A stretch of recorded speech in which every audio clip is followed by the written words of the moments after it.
Welcome to this week's Gull Mouth Action podcast, where we take a look at all the latest goings on at Brighton Hove Albion, Crawley Town and Sport in Sussex. I'm Matt Pole and I'm joined by Crawley Town expert Mark Dunford, Sussex sport guru Steve Bone and Sam Morton, who covers both Brighton and Hove Albion and the Reds. This week we'll take a look at Brighton and Hove Albion's season so far, ahead of Saturday's Premier League trip to Nottingham Forest. Meanwhile, Crawley Town suffered a somewhat controversial loss at Barrow as one of last season's Reds heroes came back to haunt Scott Lindsey's side. We'll pick over the bones of the Reds' defeat in Cumbria and bring you up to speed with how our sides in Sussex did in last weekend's FA Trophy second round clashes. You can read all the stories we're talking about with videos and pictures online at sussexworld.co.uk/sport. And you can check out other great videos on shotstv.com and Freeview channel 276. But before we get started, Albion went into the November international break with a 1-1 draw against struggling Sheffield United. The Seagulls led for much of the game through Simon Adingra's wonderful early opener, but were left to a failure to convert their dominance into further goals. Sam Morton, how would you sum up that performance? Probably not the way Brighton wanted to head into the international break. No, it wasn't. It was a really frustrating game for Brighton. It was one that they should have won. They were on top for most of the game. They got obviously a really early lead, which is exactly what they needed. You felt an early goal could really have set them on to an easy victory against a side that's obviously right at the bottom of the league. I think they were bottom at the time. And it didn't go their way. I think they had lots of the ball, a few chances they didn't take. But the longer the game stayed 1-0, the more concerned you were that Sheffield might peg a goal back. And obviously the red card was a huge turning point on the day. Dahoud, blatant red card, really. He kind of had a moment of madness at the time. And obviously it cost them. And Brighton conceded not long after that and couldn't find a winner. So a really frustrating draw. I think it definitely was 2 points dropped and obviously extended their winless run in the league. So really frustrating. And obviously De Zerbi was very angry after the game and basically said he hated, or not hated, but disliked 80% of English referees. So he wasn't actually unhappy with the red card itself. It was just everything else, every other decision that went against him during the game. Really frustrating one for Brighton and not the ideal way to go into the international break. Well, you mentioned it there. It does seem as if the game very much turned on the Dahoud red card, Sam. He, despite what De Zerbi said about referees, he must have been absolutely tearing his hair out at Dahoud's red. Yeah, well, exactly that. And I think he must have been frustrated at the player himself for what he did. It was just crazy, really. I think just kind of a stamp on the back of the Sheffield player's leg, and you're not really sure what he's thinking at the time. But they definitely still had enough to hold on. And I suppose the injuries didn't help, though. I think they obviously had Lewis Dunk out from his injury at Ajax, and they've had all sorts of injury problems going into the international break. And hopefully that's given some time for those players to come back into action. I know that Estepinian doesn't look great. I think there's a picture on Instagram of his leg strapped up, and it doesn't look great. So he could be out for a while. We're still waiting for updates on Lewis Dunk, Tarek Lamptey, and it looks like Evan Ferguson played for the Republic of Ireland last night, even though he seemed to put his hamstring against the Netherlands. He came on as a sub again yesterday. So they're obviously not too concerned about him, which is obviously good. So, yeah, it'll be interesting to see on Friday at the press conference what players will be ready after the break. Well, you've kind of alluded to it there, Sam, but Brighton have now scored in 29 successive league games, but have now gone 16 without a clean sheet. The draw against the Blaze extended their current winless league sequence to 6 games, which is the longest such run under Roberto De Zerbi. That all being said, Sam, what have you yourself made of Albion's recent performances? It's been a funny one because at the start of the season, they were flying in the league and they're not able to pick up 3 points in Europe. And then suddenly it's just completely switched. At some point in the season, they've managed to pick up form in Europe, get a draw and 2 wins in a bounce, which has put them in a really good position to qualify for the next stage. But their league form has kind of paid the price because of that. And obviously they're still trying to find that balance of the team. They've made lots of changes each game, but they definitely haven't adjusted as well as they would have liked to playing 2 games every week. So it definitely has been a tough learning experience for them, and obviously not at all helped by the injuries. I think they definitely will be looking at the January transfer market as an opportunity to maybe bolster the ranks in some of the positions, especially left back, which has been a real problem area, and maybe even striker with Danny Welbeck out for the foreseeable. Evan Ferguson is a little bit injury prone this season, and you wonder if there is an option to bring Dennis Undav back because he was obviously sent out on loan. So there's definitely some problems with squad depth, I think, so far this season. that's not helped the situation. Again, you've mentioned it. Brighton currently have almost a full 11 out with injuries. You've mentioned the likes of Lewis Dunk, Purvis Stupinian, Danny Welbeck, but you've also got Solly March, Julio Enciso, Tarek Lamptey. The injury list is numerous. But does this excuse Albion's poor form at the moment, Sam? I'd say it's definitely a big factor. I think they've obviously got enough to beat Sheffield United at the end of the day. I think they should have won on the day. They had a lot of injuries, but they still should have won that game. And they just didn't take the opportunities when they came. I think the goal was obviously unlucky, an own goal from Adam Webster. So it was one of those, really. I think it was kind of a reminiscent of the pre-De Zerbi era, really, where Brighton would be completely dominant for the whole game and would somehow manage to drop 2 points or even worse. So it's a strange one, but I think if they start to get some of these players back from injury, maybe bring a few more players in January, I think it definitely will help. But I think there's nothing really wrong with the performances as such. I think in the league they've been performing well. They definitely should have got more points from the way they've been playing. So I don't think there's too much to be concerned about in that sense. And obviously their form in Europe is fantastic as well. Beating Ajax two games on the bounce, and you go to the Johan Cruyff Arena and comfortably beat them 2-0 in their own backyard. It just shows how brilliant Brighton can be, and I think that just shows there's no reason to be overly concerned. You mentioned there, but for all the time that Brighton are in Europe, Sam, do you think critics, maybe not necessarily critics, but people will always say that maybe they're going to be overstretching themselves in Europe and this is just a season of trying to get up to speed with things, or is that, again, another excuse? Yeah, I think probably a little bit of an excuse, but I think it's such a big opportunity for the club. It's a historic season. I don't think anyone's really complaining that they're in Europe. It's just the opportunity it's given the players, the fans, and it's just been incredible, really, to be able to travel around these places in Europe that they wouldn't have otherwise have been to. And I think they would definitely take that over the alternative, which is just to play the Premier League every week. So I think it's just getting used to that. I think they're so new to it. The players are so new to that.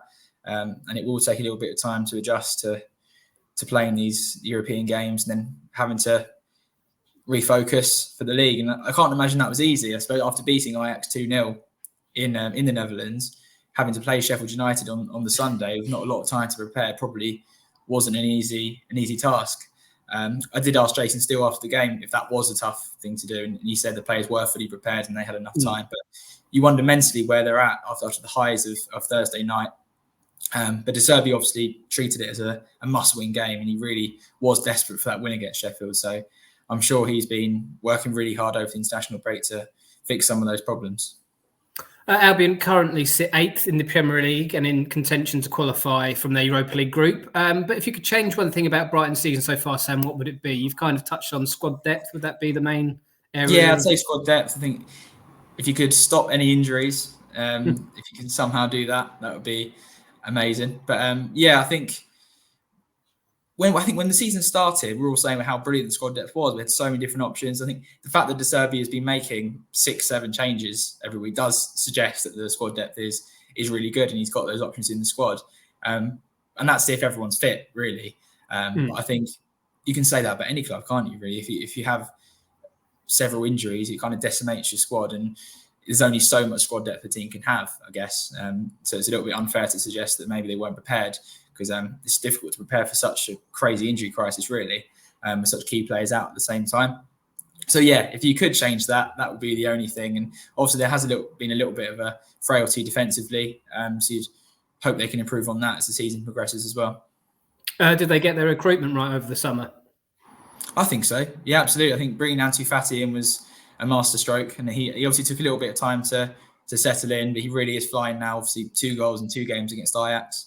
Got a couple of assists as well, so he's really settling into well to the club, and they might have a battle on their hands to keep him past this season, I think. But yeah, even Igor, Dahoud, they've looked good. They've impressed. Obviously, Dahoud obviously had that red card at the weekend against Sheffield, which wasn't ideal, and he's probably not shown his best yet. But Igor's really settling in. Believe has shown kind of bits of what he can do. I think we haven't seen the best of him yet either. So there's definitely more to come from these players, and it's definitely exciting for the future because they're all very young. Well, this Saturday sees Brighton return to Premier League action when they travel to Nottingham Forest, to 14th in the table.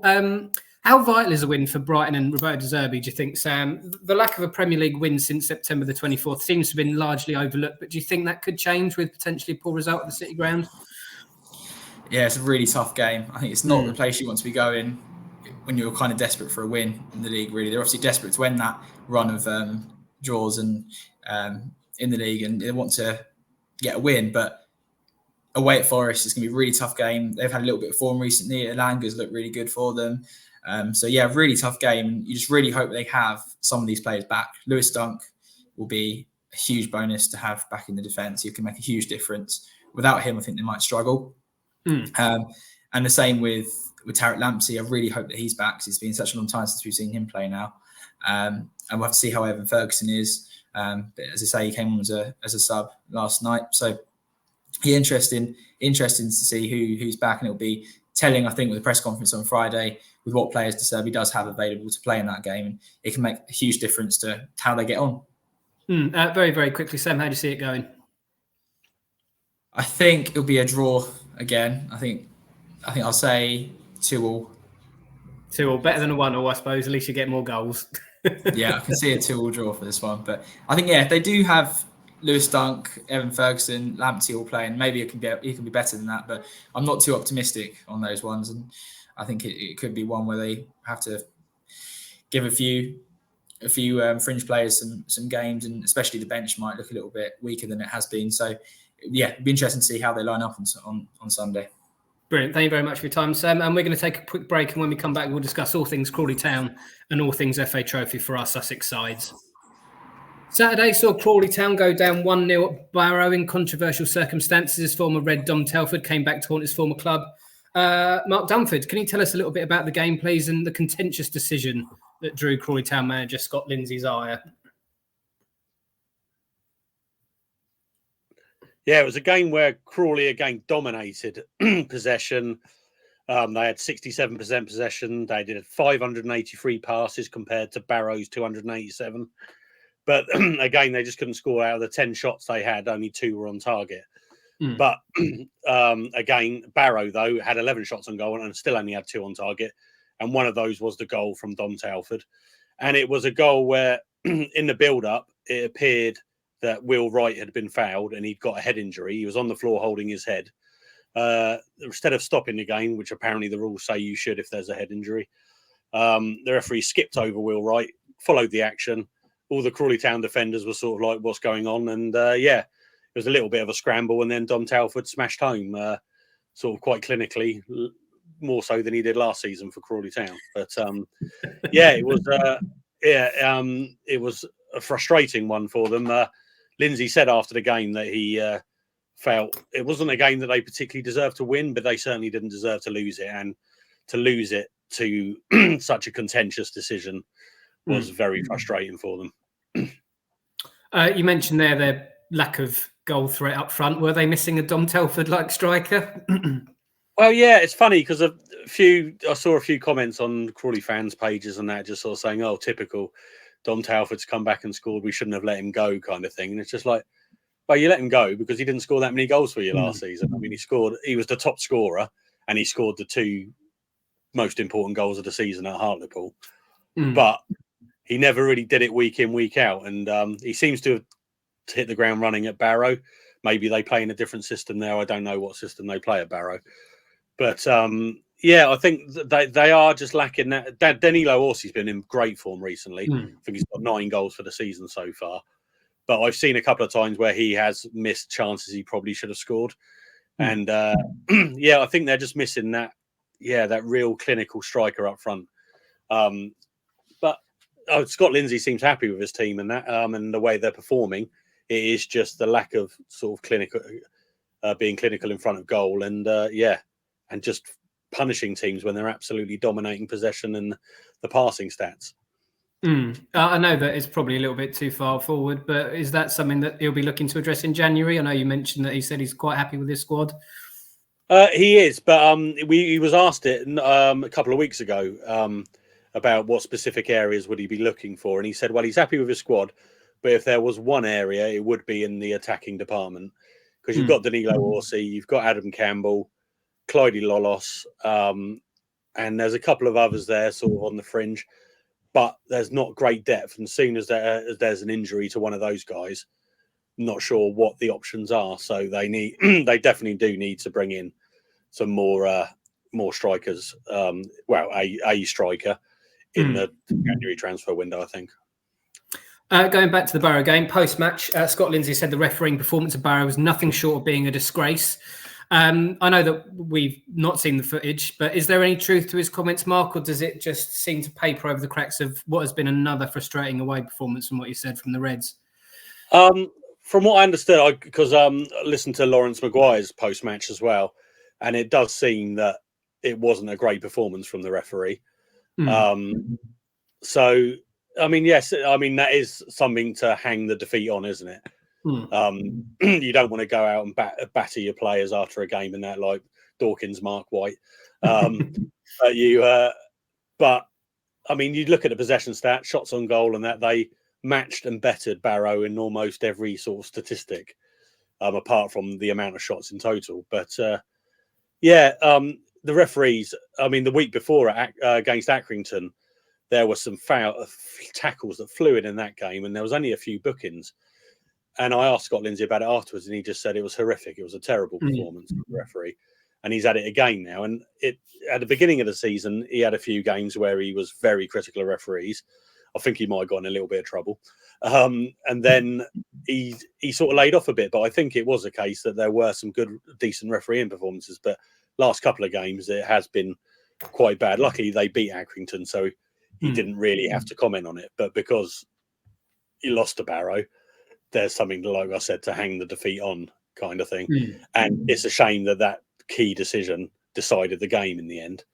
So, I don't know. I was going to ask Scott Lindsey about it tomorrow in the press conference about has he taken it further, because I don't know what course of action managers have after games. Obviously, we know they're not going to replay games. They're not going to revoke points. They're not going to do this and that. But does the referee get looked at? Because managers, players, they're all very criticised publicly.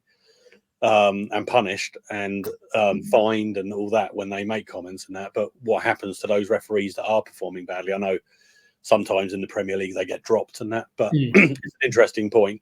They should be accountable and they should come out and say if they got it wrong. I mean, we're getting more and more transparency now with VAR, but it always seems to be once, Steve Bone's got something to say on referees. I've always got something to say on referees, but I watch a lot of League One football, and the frustration is that referees do make mistakes, and at that level you never hear from them afterwards. They're not asked to explain their decisions, and you never really hear about whether referees at that level are getting demoted or taken out of the fixtures for a week or so. So I can understand Scott Lindsey's frustration. Well, following on the wise words from Steve Bone on referees, we're going to excellently and expertly segue into the FA Trophy. 6 Sussex sides were due in FA Trophy action last weekend, and it's safe to say our sides enjoyed a mixed set of results in the second round, didn't they, Steve? How did our sides get on? Yeah, it was a little bit of a disappointing day, all in all, really, for Sussex, I think, in the Trophy. It was the second round of the Trophy last weekend. The two disappointments, really, were that Eastbourne Borough and Worthing, who were coming into the competition for the first time, both away to lower division opposition, both lost. Worthing lost to Freeview Town in Somerset on penalties, 4-3 on penalties after a 2-2 draw.